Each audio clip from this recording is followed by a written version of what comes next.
लहानपणापासूनच समाजसेवेची आवड असणारे संदीप दादा बाहुळे समाजासाठी आपले काही देणे लागते या गोष्टीची जाण लहानपणापासून म्हणजे शालेय शिक्षणापासून रुजली होती.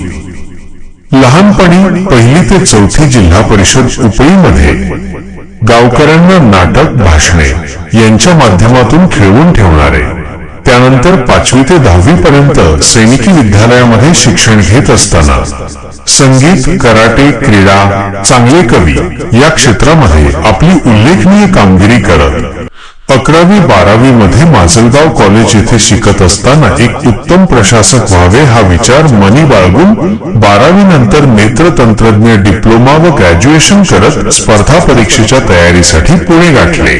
तयारी करत असताना PSI सारख्या पदावरती क्वालिफाय झाले असताना IAS किंवा IPS होण्याचे स्वप्न उराशी बाळगून दिल्ली गाठली.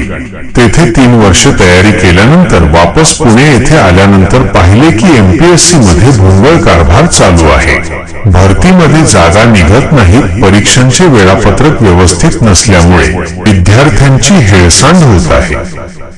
शेतकऱ्याची खालवलेली परिस्थिती, वाढलेल्या आत्महत्या, शेतकऱ्यांच्या उत्पादनाला बाजारभाव मिळत नव्हता, त्यात कोविडचा धोका, लोकांना बेड मिळत नाही, लोकांना ऑक्सिजन मिळत नाही, रेमडेसिवीर इंजेक्शन मिळत नाही, या सर्वांचा विचार करून असे जाणवले की प्रशासकीय अधिकारी बनून आपण फक्त कुटुंबाचा विचार करू, मात्र सर्वसामान्यांचे प्रश्न AC ऑफिसच्या खुर्चीवर बसून सोडवता येणार नाही. त्यासाठी प्रत्यक्ष ग्राउंड लेवलला लोकांमध्ये उतरून काम करावं लागेल.